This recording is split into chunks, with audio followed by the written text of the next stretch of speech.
ہے؟ یہ ایک آپ جس معاشرے میں رہ رہے ہوتے ہیں اس میں جس طریقے کا آپ کا دماغ مائنڈ ڈیولپمنٹ جو کی جاتی ہے اس کا نتیجہ تھا یہ سب کچھ. اور اب اگر وہ چینج ہوتا ہے، اگر وہ لوگوں کے مائنڈ جو ہیں وہ بھلے عمران خان کے فالوورز ہوں، بھلے وہ لوگ ہوں جو اس 9 مئی کے واقعے کی وجہ بنے ہیں، جو اکسانے کی وجہ بنے ہیں، اگر اب لوگوں کا جو ہے مائنڈ مثبت طریقے سے جو ہے لوگ اپنا بیانیہ بنانے کی کوشش کرتے ہیں تو ہم بالکل اس کو اپریشیٹ کریں گے. ہم تنقید برائے تنقید کے قطعاً قائل نہیں ہیں. یہ آج کی ایک بڑی پازیٹیو ایک چیز تھی جو ایک عادل راجہ جو کہ ایک عمران خان کے فالوورز کا ایسا سمجھیں کہ ایک سرخیل یا ان کا جو ہے لیڈر کے طور پر جو فالوورز کا جو سرغنہ ہے یا کوئی بھی پازیٹیو اس کے لیے ٹرم یوز کر لیں، عمران خان کے فالوورز کا جو بیانیہ ڈیولپ کرنے میں، بیانیہ بنانے میں جو شخص اہم کردار ادا کرتا ہے اس کا نام عادل راجہ ہے، اس کے بے شمار فالوورز ہیں. تو ناظرین، یہ جو وقاص برایا، سلمان حیدر، مشال خان اور یہ بلوچستان اور وزیرستان اور ملتان کا پروفیسر ہو یا بینک مینیجر جس کو بلیسفیمی کے چکر میں عدالت کے اندر ایک بچے نے قتل کر دیا ہو، یہ سب استعارے ہیں. یہ اس کا مطلب یہ نہیں کہ یہ ہم اگر ان کا نام لیتے ہیں تو یہ ہم اس موضوع پر کسی مخصوص موضوع پر بات کر رہے ہیں. یہ نام استعارے بن چکے ہیں اس بیانیے کے، اس غلط بیانیے کے جو ریاست نے ایک نسل کے اندر ڈیویلپ کیا، کہ دماغوں کے اندر ڈیویلپ کیا. یہ نام اس بیانیے کے استعارے بن چکے ہیں. ریپیٹ کر رہا ہوں، یہ نام اس بیانیے کے استعارے بن چکے ہیں، جو اس غلط بیانیے کے استعارے بن چکے ہیں جو ریاست نے ایک نسل کے ذہنوں کے اندر ڈیویلپ کیا تھا. اس لیے ان کا ذکر ہم کرتے ہیں اور آگے بھی کرتے رہیں گے. اگر آپ مسلسل یہ سنیں گے تو آپ کی سمجھ میں یہ باتیں امید ہے کہ آنے لگے گی. خیر، اب دیکھتے ہیں کہ عمران خان کے اندر یہ مثبت چینج اور ان کے بیانیے کے اندر یہ مثبت تبدیلی کب نظر آتی ہے. جیسا کہ عادل راجہ نے ان کو، جو ہم ایک عرصہ دراز سے خان صاحب کو مشورہ دیتے آ رہے ہیں اقتدار میں آنے کے بعد سے، ووٹنگ کمپین کی بات نہیں کرتا. ووٹنگ کمپین جب ہو رہی ہوتی ہے اس وقت سیاسی جماعتیں ایک دوسرے پر کیچڑ اچھالتی ہیں، ایک دوسرے کو برا بھلا کہتی ہیں، لیکن جیتنے کے بعد، ایوان میں بیٹھنے کے بعد وہ یکسر اپنا ان کے مزاج کے اندر ایک تبدیلی نظر آتی ہے. اور جس کو آپ لوگ پھر سمجھتے ہیں کہ جی یہ تو اب آپس میں مل گئے ہیں اور اب یہ مل کر کھائیں پیئیں گے، تو اس طرح کا ایک آپ کا جو مائنڈ سیٹ بنا ہوا ہے. تو یہ بات نہیں ہے. جب کوئی اقتدار کے اندر آ جاتا ہے، ایوان میں بیٹھ جاتا ہے، پھر اس نے عوامی فیصلے کرنے ہوتے ہیں اس کو. تو خان صاحب نے ایسا نہیں کیا تھا. اب جو عادل راجہ، جو ہم مشورہ دیتے تھے خان صاحب کو، آج عادل راجہ نے، ان کے اپنے بندے نے یہ بات کہی ہے تو شاید خان صاحب کی سمجھ میں آ جائے کہ اب آپ اسٹیبلشمنٹ کا پیچھا چھوڑ دیں. آپ منتیں کر رہے ہیں اور آپ ڈیل کرنے کا سوچ رہے ہیں کہ کسی طرح سے کوئی راستہ، چور راستہ آپ کو مل جائے، اور آپ کہتے ہیں کہ نہیں، میں چور راستے کے تھرو نہیں آنا چاہتا. دوسری سائڈ پر آپ کہتے ہو کہ میں اسٹیبلشمنٹ کے ساتھ مذاکرات کرنا چاہتا ہوں. آپ کریں، لیکن مین جو آپ کا بنیادی آپ کا ٹارگیٹ ہونا چاہیے وہ سیاسی جماعتیں ہیں. ان کو آپ اگنور نہیں کر سکتے. یہ جو آپ سوچتے ہیں کہ آپ ان کو یکسر جو ہے وہ بالکل ہی رد کر دیتے ہیں کہ جی میں تو ان کے ساتھ بیٹھتا نہیں ہوں، اس طرح یہ پہلے بھی آپ جو بھی نقصان آپ بھگت رہے ہیں اور پوری قوم نقصان کا خمیازہ بھگت رہی ہے، یہ آپ کے اس مزاج کا نتیجہ ہے جو آپ نے یہ اقتدار میں آنے کے بعد بھی اس مزاج کو اپنائے رکھا تھا. یہ اس کا نتیجہ ہے جو آج سب کے سب بھگت رہے ہیں. وہ زرداری صاحب اس کو انٹرویو میر صاحب کو، حامد میر صاحب کو انٹرویو دے رہے تھے، تو اس کے اندر بڑی پیاری بات ہے جس کو اب آپ کہیں گے کہ جی زرداری صاحب، اور پیاری بات وہ تو اس لیے کہ وہ آپ کا ایک، یہ آپ کا مائنڈ سیٹ کس نے بنایا کہ سیاست دانوں کے گربان پکڑ لو، یہ سب سے بڑے ڈاکو ہیں، یہ چور ہیں، ان کو سڑکوں پر گھسیٹ لو، ان کو سریعام پھانسی دے دو، ان کو لٹکا دو، ان کو ننگا کر دو. یہ بھائی، یہ بیانیہ آپ کا بنایا گیا ہے، آپ کا مائنڈ سیٹ بنایا گیا ہے. اس مائنڈ سیٹ کو بدلنا ہوگا، اس مائنڈ سیٹ کو آپ کو چینج کرنا ہوگا. ایسا نہیں ہے. کس کے اوپر آج تک کوئی عدالت میں ایسا کوئی جرم ثابت ہوا ہے؟ ہاں، کوئی عدالت کے اوپر کے اندر ایسا کوئی جرم ثابت ہوگا، عدالت کسی کو سب سے بڑا ڈاکو قرار دے گی، ہم مانیں گے. لیکن حقیقت یہ ہے کہ یہ سب فکشنل باتیں ہیں. یہ ان کا حقیقت سے کوئی تعلق اس لیے نہیں ہے کہ یہ آج تک آپ کی معتبر عدالتوں کے اندر یہ چیزیں ثابت نہیں ہوئی. تو زرداری صاحب نے حامد میر کو انٹرویو دیتے ہوئے ایک بات کہی تھی کہ میں نے جمالیوں کے پیروں کو ہاتھ لگایا جب میں پریزیڈنٹ تھا، اور میں اس طریقے سے جو ہے وہ میں ہاتھ جوڑ کر، میں پیروں کو ہاتھ لگا کر جو ہے وہ میں اپنی ایک پیج پر سب کو لانے کی کوشش کرتا ہوں جو ان کے کہنے کا مقصد تھا. اور ساتھ ہی کیونکہ وہ ایک جاگیردارانہ مائنڈ سیٹ ہے تو اس کے تحت انہوں نے یہ بھی کہا کہ وہ کوئی چھوٹے موٹے، ان کی نظر میں ان کے سامنے جمالی جو ہے وہ چھوٹے زمیندار ہیں، اور انہوں نے کہا کہ وہ کوئی بگٹی لیول کے یا ان کے لیول کے، ظاہر ہے کہ ایک ہے مائنڈ سیٹ ہوتا ہے جاگیردار کا، تو وہ اس کی بھی عکاسی کر رہے تھے. لیکن اس کے باوجود انہوں نے کہا کیونکہ میں اس ٹائم پریزیڈنٹ تھا تو ایک پیج پر لانے کے لیے جو بھی اس وقت کیا مقصد تھا یا کیا اس وقت سینیریو چل رہا تھا، آئی ڈونٹ نو، بٹ جو بھی اس وقت ہو رہا تھا اس کے تحت انہوں نے، وہ اس وقت ایک جاگیردار زرداری نہیں تھا، وہ کوئی ڈاکو زرداری نہیں تھا، وہ ایک پارٹی کا لیڈر نہیں تھا. اس وقت وہ کہتے ہیں کہ جی میں پریزیڈنٹ تھا. تو جب وہ یہ ان کا جو ہے نا، ان کو ایسا نہیں کہا جاتا کہ وہ سیاست کا بادشاہ زرداری صاحب کو ایسے ہی نہیں کہہ دیا جاتا. یہی ان کا سیاسی رویہ ہے جو ان کا قد اونچا کرتا ہے، یہی ان کا سیاسی رویہ ہے جو ان کے قد کو بڑھا دیتا ہے. تو یہ خان صاحب، یہ سیکھنے کی چیزیں ہیں. آپ کو یہ اس طرح کا رویہ بنانا ہوگا، کیونکہ آپ کے پیچھے اتنے سارے عوام ہوتے ہیں اور آپ ایک پارٹی کے لیڈر ہوتے ہو، اور پھر آپ ایوانوں میں بھی بیٹھ جاتے ہو اور آپ ملک کے پرائم منسٹر بن جاتے ہو. تو پھر آپ کو اپنی باڈی لینگویج، اپنے مزاج کے اندر، مائنڈ سیٹ کے اندر تبدیلی لے کر آنی ہوتی ہے. لیکن آپ کا تو اس لیے چینج نہیں ہوتا تھا کہ آپ کو لگتا تھا کہ میرے تو گارڈ بڑے اسٹرانگ ہیں، میرے باڈی گارڈز بڑے اسٹرانگ ہیں. آپ ان کو اپنا باڈی گارڈ سمجھ رہے تھے، مگر آپ کو کیا پتا تھا کہ یہ تو باڈی گارڈ تو پھر ممتاز قادری بھی تھا، سلمان تاثیر کا. تو کیا نتیجہ نکلا.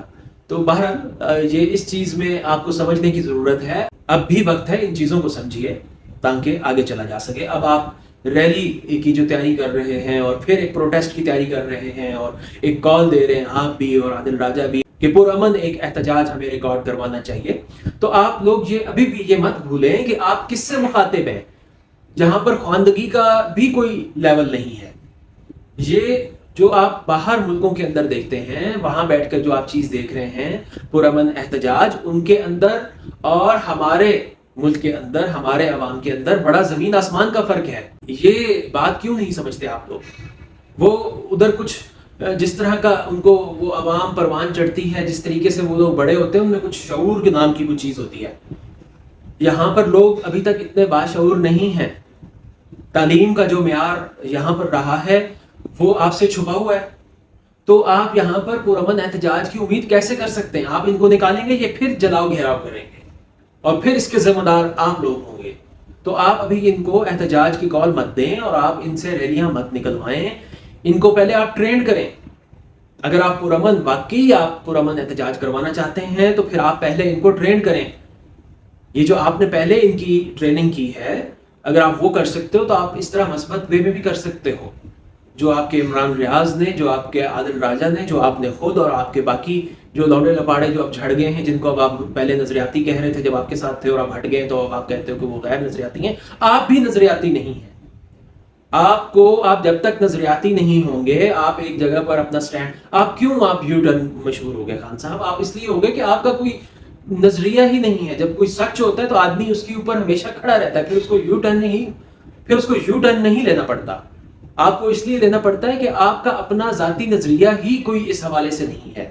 ریاست کو لے کر کے، قوم کو لے کر کے ہو سکتا ہے آپ کی کوئی پازیٹیو آپ کی سوچیں ہو سکتی ہیں، لیکن آپ ایک سوچ، ایک بیانیہ، ایک نظریہ، ان چیزوں میں فرق کو سمجھیں. آپ نے نظریے کا کچھ دن پہلے ذکر کیا کہ جی اب وہ جو لوگ چلے گئے ہیں، اب مجھے پتہ چل گیا ہے اور وہ غیر نظریاتی ہیں اور ہم نظریاتی اور نظریات چھانٹی ہو گئی ہے نظریے والوں میں اور غیر نظریاتی لوگوں میں.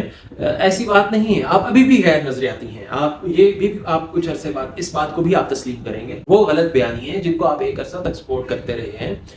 بلوچستان کے معاملے پر آپ لوگ نہیں بولے، اور یہاں پر کیا عوام میں کیا بیانیہ تھا عوام کے مائنڈ میں؟ یہ ایک پروپیگنڈا ہو رہا ہے، میڈیا پروپیگنڈا کرتا ہے، اور جو اچھی صحیح طریقے سے جو صحافت کر رہے تھے جو لوگ، حامد میر وغیرہ، ان کو غدار، بلکہ جب اس پر قتل کا حملہ ہوتا ہے، گولیاں چلتی ہیں، اس کو بھی عوام نے کہا کہ جی یہ جھوٹ بولتے ہیں، یہ فکشنل باتیں ہیں اور کوئی حملہ نہیں ہوا، خود حملہ کروایا ہے. تو ایسا مائنڈ سیٹ عوام کا کون بناتا ہے؟ آپ پتہ چلا.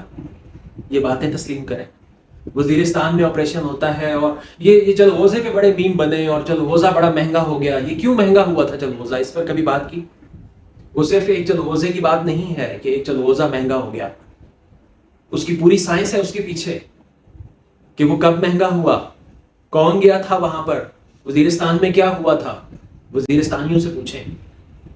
چھوڑیں میڈیا پر یقین نہ کریں، میڈیا بائزڈ ہے، میڈیا کوریج نہیں کرتا، لیکن وہ آپ کے ملک کا حصہ ہے نا، آپ کسی سے پوچھ سکتے ہیں.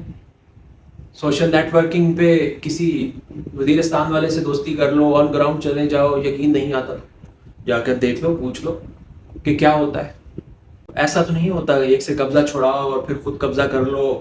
تو سمجھ جائیں اس بات کو. اب اس کی میں تفصیل میں نہیں جانا چاہتا. بھائی عادل راجہ صاحب، اب یہ جو بھی آپ کا بیانیہ چینج ہوا ہے، خدا کرے کہ آپ اس پر ثابت قدم رہو، اور اگر آپ رہو گے تو پھر تو ہم ایک ہی دائرے کے اندر ہیں. اور عمران خان صاحب کو سمجھائیں، لیکن ان پر یقین کرنا، اعتبار کرنا بڑا مشکل ہے، کیونکہ وہ پل پل اپنے چیزوں سے بدل جاتے ہیں، کیونکہ وہ اپنا ایک نظریہ نہیں قائم کر سکتے اور اس پر ثابت قدم نہیں رہتے.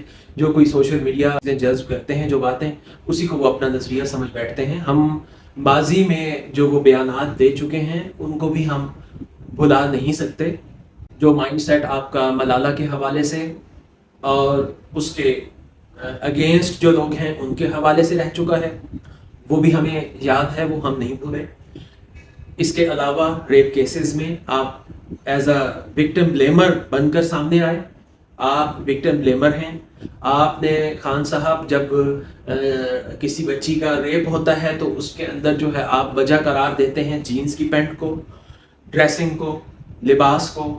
یہ باتیں، یہ جو مائنڈ سیٹ ہے آپ کا، ایگزیکٹلی وہی مائنڈ چینج ہے جو اس ریاست کے لونڈے لپاڑوں کا، جن کو ہم کہتے ہیں، وہ جو آپ کے فالوورز ہیں، کیونکہ وہ تو رہتے تھے اس ملک کے اندر اور ان کا یہ مائنڈ سیٹ بن گیا، تو اس لیے ہم ان کو بہت زیادہ قصوروار بلیم اس لیے نہیں کر سکتے، کیونکہ ان کا قصور اس لیے نہیں ہے کہ وہ یہاں پر رہے اور یہ مائنڈ سیٹ ان کا بن گیا. اب اگر وہ چینج نہیں کرتے، ایسے ہی نیلے کے نیلے مر جاتے ہیں، تو پھر ظاہر ہے کہ ان کا قصور ہے.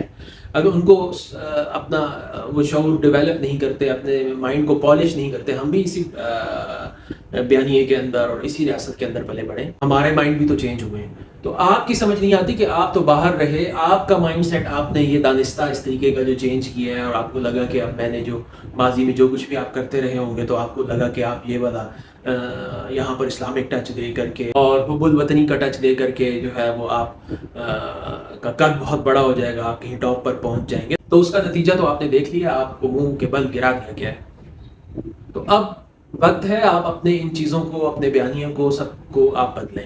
یہ اگر آپ 9 مئی کی طرح کے واقعات کرواتے رہیں گے تو اس کا نتیجہ صفر نکلے گا.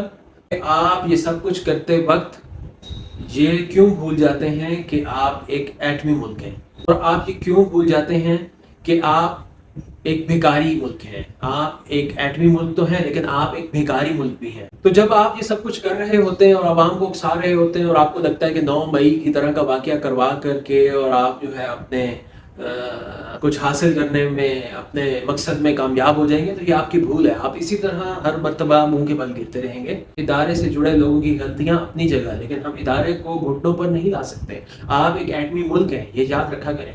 اور یہ بھی مت بھولا کریں کہ آپ ایک بھیکاری ملک ہیں. یہ باتیں ذہن میں رکھ کے اور پھر فیصلے کیا کریں.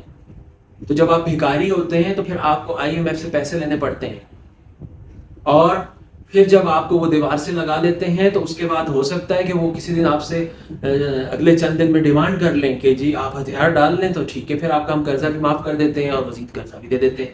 تو اگر آپ ہتھیار ڈال دیتے ہیں تو اس میں یہ جو اب یہاں پر بھیکاری ہونے کے باوجود آپ کی کچھ 2-4 لوگوں میں عزت ہے، وہ باقی نہیں رہے گی. ابھی ہمسایہ ممالک میں یا جن کے بھی یہاں پر بزنس بینیفٹس جڑے ہوئے ہیں اس ریاست کے ساتھ، تو پھر وہ لوگ آپ سے بینیفٹس اپنے گن پوائنٹ پر لینا شروع کر دیں گے. آپ کے ساتھ ڈیل کر کے جو ہے وہ بینیفٹ نہیں لیا کریں گے. یہ باتیں کس طرح سے آپ کے مائنڈ میں نہیں آتی، سمجھ سے بالاتر ہے. یہ خان صاحب، اب آپ نے جو بھی اپنے فالوورز کو کال آپ دے رہے ہیں اور آپ نے آگے جو چلنا ہے اگر، تو ان چیزوں کو ذرا مائنڈ میں رکھیں خدا کے لیے، اور مزید ریاست کا بیڑا اور عوام کا بیڑا غرق کرنے کے اندر اپنا مزید کردار ادا مت کریں. پازیٹیو وے میں سوچ سمجھ کے چلیں، اور دنیا جو ہے آپ کو کہیں عمر رسیدہ ٹین ایجر کا خطاب نہ دے دے. تو اپنے اوپر یہ عمر رسیدہ ٹین ایجر کا ٹیگ لگنے سے بھی خود کو بچا لیں. آپ اتنے مطلب آپ عمر کے آخری حصے کے اندر ہیں، اور ساری زندگی ایک آپ نے اوپر پیک میں ملائی جس کو بولتے ہیں اس کے اندر گزاری ہے. تو مہربانی فرمائیں ان چیزوں کو سوچ سمجھ کر آگے چلیں اور اپنے فالوورز کو اسی ٹائپ کی کال دیں جب آپ پہلے ان کا ایک مائنڈ سیٹ بنا لیں. جیسے عمران ریاض کے تھرو پہلے ایک مائنڈ سیٹ بنایا گیا اور عادل راجہ اور کوئی اور وہ جو ہے وہ بچہ شہاب الدین اور اس طرح کے جو آپ کے جو بھی لوگ آپ کے سپورٹرز انفلوئنسرز جو آپ کے، تو ان کے تھرو پہلے اپنے فالوورز کا مائنڈ بنا لیں کہ ان کو آپ پہلے سوبر کر لیں. جیسے گالم گلوچ کا ان کو عادی بنایا، ڈٹ لے کر پیچھے پڑ جانے کا عادی بنایا. تو جن ممالک میں آپ رہے ہیں وہاں کے جو عوام کا رویہ ہوتا ہے وہ چیز اس کا امپلیمنٹ یہاں پر کروائیں اپنے فالوورز کے اوپر. تو یہ چیزیں کر لیتے ہیں تو اللہ خیر کرے گا. ایٹ دی اینڈ ہمیں یہ بات نہیں بھولنی چاہیے کہ موج بڑھے یا آندھی آئے دیا جلائے رکھنا ہے. گھر کی خاطر 100 دکھ جھیلیں، گھر تو آخر اپنا ہے.